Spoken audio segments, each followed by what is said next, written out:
우리 함께 나눌 말씀은 구약 성경의 시편 42편 1절에서 11절까지의 말씀입니다. 우리 구약 성경 832페이지 정도에 있고요. 시편 42편 우리 1절에서 11절까지의 말씀을 우리 한 절씩 교독으로 받들어 읽겠습니다. 시편 42편 1절에서 11절까지의 말씀입니다. 하나님이여, 사슴이 시냇물을 찾기에 갈급함 같이 내 영혼이 주를 찾기에 갈급하니이다.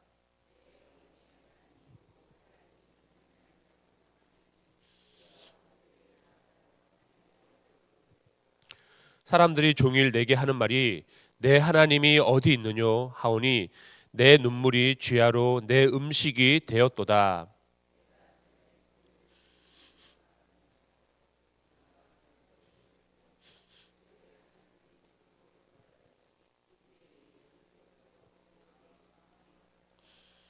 내 영혼아, 내가 어찌하여 낙심하며 어찌하여 내 속에서 불안해하는가? 너는 하나님께 소망을 두라. 그가 나타나 도우심으로 말미암아 내가 여전히 찬송하리로다.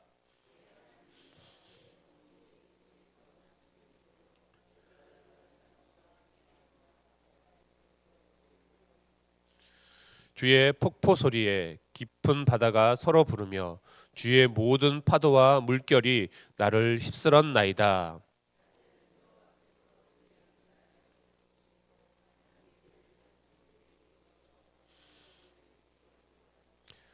내 반석이신 하나님께 말하기를 어찌하여 나를 잊으셨나이까? 내가 어찌하여 원수의 압제로 말미암아 슬프게 다니니이까 하리로다.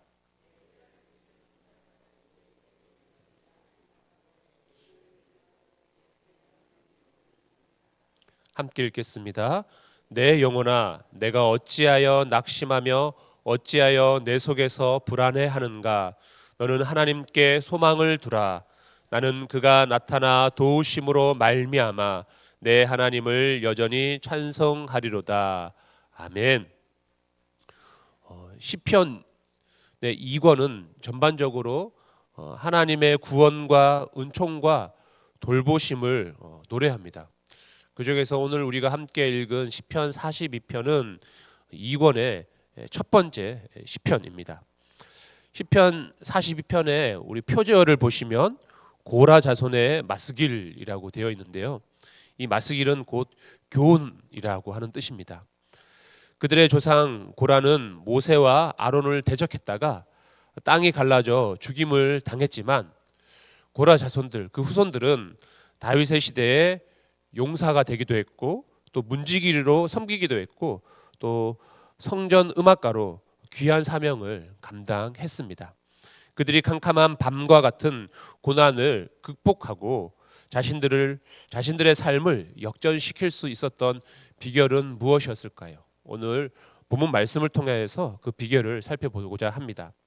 첫째로 그들은 하나님을 갈망했습니다. 우리 본문 1절 2절 말씀을 다시 한번 읽겠습니다. 하나님이여, 사슴이 시냇물을 찾기에 갈급함 같이 내 영혼이 주를 찾기에 갈급하니이다. 내 영혼이 하나님 곧 살아계시는 하나님을 갈망하나니 내가 어느 때에 나아가서 하나님의 얼굴을 배울까? 아멘. 사람들은 저마다 목마름을 가지고 살아갑니다. 어떤 이는 돈에 대하여, 또 어떤 이는 사랑에 목말라 합니다. 인간은 한평생 그것들을 채우려고 노력하지만 아주 만족하도록 다 채울 수 있는 사람은 아무도 없습니다. 왜냐하면 그것들은 단편적인 해결책이기 때문입니다. 시간이 조금만 흘러도 그것들로는 근원적 목마름을 해결할 수 없습니다. 결국 목마름은 고통일 수밖에 없고 계속되는 갈증은 목이 조이는 듯한 답답함일 수밖에 없습니다. 시인도 타는 목마름을 느꼈습니다. 그러나 시인은 삶의 고난을 해결하기 위해 이런 단편적인 해결책을 쫓지도 또 이것을 목말라 하지도 않았습니다. 비록 현실은 고통스럽지만 오히려 지금 자신의 삶에 꼭 필요한 것은 살아서 역사하시는 하나님이라고 시인은 고백합니다. 우리는 고난의 때에 하나님을 필요로 합니다. 그러나 중요한 것은 우리가 갈망하는 하나님께서 어떤 분이시고 그 하나님을 얼마만큼 갈망하느냐입니다. 하나님은 우리의 갈증을 해소하는 생수 한 병에 지나지 않는 분이 아니십니다. 우리가 필요로 할 때만, 또 어려운 일이 우리에게 닥칠 때만, 바라는 소원이 생길 때만 찾을 그런 하나님이 아니십니다. 공기가 없으면 인간이 살 수 없듯이 우리는 주님이 없이는 살 수 없다는 사실을 기억하면서 날마다 하나님을 갈망하고 그분을 찾아야 합니다. 생수의 근원이신 주님이 우리를 영원히 목마르지 않게 해 주실 것을 믿음으로 그분을 갈망해야 합니다. 그럴 때 헛된 것을 쫓아 인생을 허비하지 않을 수 있습니다. 그리고 다른 것이 없어도 세상의 그 어떤 것도 우리를 만족시켜 주지 못함을 우리가 고백하며 우리의 근원적인 목마름이 해결되며 주님 안에서 참된 만족과 평안을 누릴 수 있습니다. 참 감사한 것은 우리가 주님을 모실 때 주님은 우리 안에 계셔서 우리를 떠나지 않는다라고 하는 사실입니다. 내 안에 계신 주님과 동행하며 헛된 것에 마음을 빼앗기지 않고 영원한 만족을 누리는 은혜가 있기를 소망합니다. 두 번째로 그들은 마음이 상할 때도 하나님을 찬양했습니다. 우리 본문 5절 말씀을 함께 읽겠습니다. 내 영혼아 내가 어찌하여 낙심하며 어찌하여 내 속에서 불안해하는가. 너는 하나님께 소망을 두라. 그가 나타나 도우심으로 말미암아 내가 여전히 찬송하리로다. 아멘. 하나님을 갈망하는 시인에게 많은 사람들이 찾아와서 하나님이 없다. 하나님은 너를 구원할 능력이 없다. 하나님은 너를 버렸다라고 하면서 계속해서 마음에 낙심이 드는 이야기를, 또한 이런 조롱들을 계속해서 했습니다. 그리고 이런 조롱에 견딜 수 없을 정도로 고통스러워했습니다. 이런 답답한 현실이 더욱 가슴 아픈 것은 생생하게 떠오르는 과거의 기억이 있었기 때문입니다. 하나님이 정하신 절기에 기쁨으로 참여하며 많은 사람들을 하나님 앞으로 또 예배로 이끌었던 과거와는 너무나 다르게 이제는 자신조차 하나님의 존전으로 나아가지 못하고 비난받고 있었기 때문입니다. 과거에 그렇게 기쁨으로 하나님께 예배하며 하나님을 찾았던 그 순간은 지나고 계속해서 많은 이들이 하나님을 부정하고 신앙하는 것을 조롱하고 있는 이 상황 가운데 시인은 흔들리고 있었습니다. 저는 지금 이 시기가 딱 그런 시기인 것 같습니다. 하나님을 알지 못하는 많은 사람들이 얼마나 하나님의 교회와 성도들을 비방하고 있는지 모릅니다. 함부로 말하고 조롱하면서 믿음의 사람들을 어리석다라고 손가락질하고 있습니다. 젊은 대학생들 사이에서는 이런 말이 있다고 합니다. 교회 탈출은 지능순이라는 말까지 들리고 있다고 합니다. 다시 말해 지능이 딸리는 멍청한 사람이나 신앙생활을 한다라고 하는 것입니다. 이런 말들을 들을 때 우리 젊은이들이 얼마나 마음이 상할까요? 정말 가슴이 아픕니다. 시인도 이런 상황이었습니다. 이러한 처지는 시인에게 생명이 소멸되는 듯한 고통을 안겨줬습니다. 그런데 이때 시인은 영혼을 일으키는 하나님의 음성을 듣게 됩니다. 5절에 어찌하여 낙심하고 불안해하는가. 너는 하나님께 소망을 두라 라고 하는 깊은 음성을 들었습니다. 하늘의 음성은 시인의 영혼을 각성시키십니다.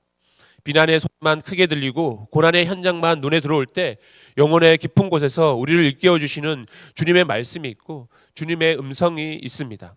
그러니 우리의 믿음을 흔드는 조롱과 고난 속에서 때로는 그들과 맞서 대적하거나 목소리를 높이는 것이 아니라 먼저 잠잠히 하나님께 나아가 주님의 말씀에 귀를 기울이고 따뜻하게 들려주시는 주님의 음성에 귀를 기울여 그 음성을 들을 수 있게 되기를 소망합니다.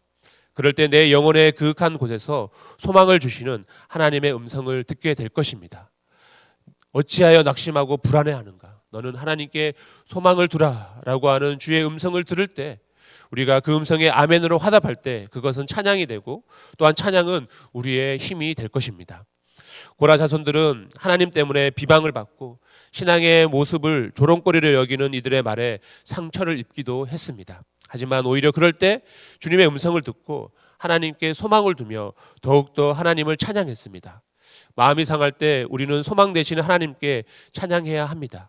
그 찬양의 고백이 우리의 믿음의 고백이요 기도가 되기 때문입니다.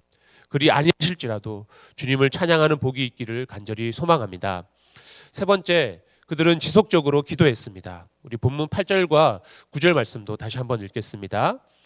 낮에는 여호와께서 그의 인자하심을 베푸시고 밤에는 그의 찬송이 내게 있어 생명의 하나님께 기도하리로다. 내 반석이신 하나님께 말하기를 어찌하여 나를 잊으셨나이까? 내가 어찌하여 원수의 압제로 말미암아 슬프게 다니니까 하리로다. 아멘. 현실이 너무 힘들면 사람들은 도피의 일환으로 행복했던 시절을 떠올립니다. 시인도 과거를 기억하며 과거의 행복한 시절을 생각했습니다. 그 행복했던 시절은 바로 하나님을 함께 하시고 하나님께 역사하셨던 순간이었습니다. 그래서 이스라엘에게 베푸신 은혜를 기억하며 그 하나님께 무릎으로 나아가 기도했습니다. 신의 상황이 녹록한 것은 아니었습니다.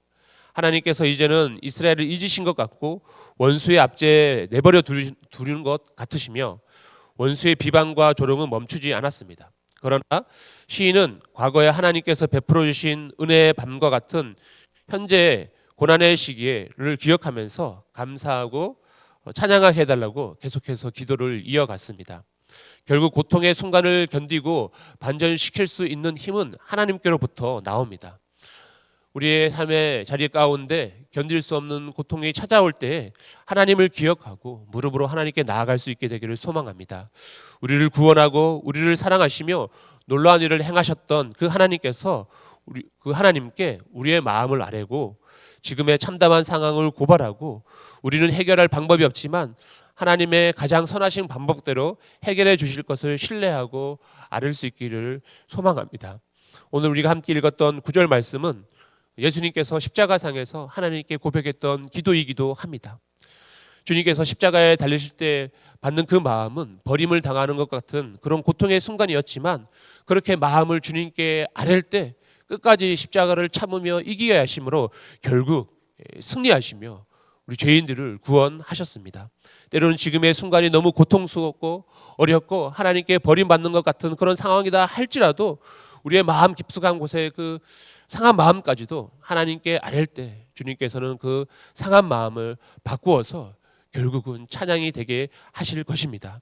하나님께서는 우리의 기도를 통해 상황을 역전시키실 것입니다. 하나님의 시간은 우리의 기대와 다를 수 있습니다. 그러니 기도 응답이 더디다 할지라도 낙심하지 말고 더욱 하나님을 찾고 의지할 수 있기를 바랍니다. 하나님께서 과거에 허락하신 은혜의 순간을 되새기며 언제나 변치 않으시는 하나님을 찬양할 수 있기를 간절히 바랍니다. 우리에게 인내를 가르치신 하나님께서 우리를 찾아오시고 우리의 기도에 반드시 신실하게 응답해 주실 것입니다. 고난의 때에도 주님이 베푸시는 은혜를 체험할 수 있습니다. 이것이 하나님이 고난을 허락하신 이유입니다. 하나님께서 우리에게 고난을 주시는 이유는 더욱더 그 큰 은혜로 나아가기 위한 하나의 계단임을 우리는 기억하였으면 좋겠습니다. 나는 하나님을 갈망할 것이고 찬양할 것이다라고 하는 이 고라 자손의 이 고백의 기도가 우리의 기도가 되기를 소망합니다. 기도의 지경을 넓혀 끊임없이 기도할 때 하나님께서 우리를 도우시는 은혜가 있기를 간절히 소망합니다. 함께 기도하겠습니다. 거룩하신 하나님 아버지, 오늘 우리를 주님과 깊은 교제의 자리로 불러주시니 감사드립니다. 우리의 인생의 여정을 따라 걷다 보면 때로는 고난의 밤과 고통의 파도가 찾아올 때가 있습니다. 그것을 우리의 힘으로 어찌할 수 없을 때가 많고 우리의 고난을 보며 원수들이 우리와 하나님의 이름을 비방하며 조롱할 때도 있습니다. 그 고난의 속에서 우리의 중심을 붙드사 오직 주님만 바라보게 하여 주옵소서. 우리의 영혼이 주님을 갈망하며 간절히 주님을 찾을 때 눈물의 기도가 찬송이 되는 은혜를 허락하여 주옵소서. 때로는 더디 이루어지는 상황에 낙심하지 않게 하시고 생명의 근원이신 하나님께 지속적으로 기도하는 신앙의 인내와 끈기도 허락하여 주옵소서. 특히 우리의 가정들을 돌보아 주셔서 가정에 찾아오는 많은 어려움들을 기도로 주님 앞에 맡길 때 주여 나타나여 주셔서 도우시는 하나님의 손길을 체험하게 하여 주옵소서. 우리가 그렇게 간절히 주님을 바라며 지속적으로 주님을 구할 때 결국은 승리케 하시는 하나님의 역사를 경험하게 하여 주옵소서. 우리 구주 예수 그리스도의 이름으로 기도합니다. 아멘. 하늘에 계신 우리 아버지, 아버지의 이름을 거룩하게 하시며 아버지의 나라가 오게 하시며 아버지의 뜻이 하늘에서와 같이 땅에서도 이루어지게 하소서. 오늘 우리에게 일용할 양식을 주시고 우리가 우리에게 잘못한 사람을 용서하여 준 것 같이 우리 죄를 용서하여 주시고 우리를 시험에 빠지지 않게 하시고 악에서 구하소서. 나라와 권능과 영광이 영원히 아버지의 것입니다. 아멘.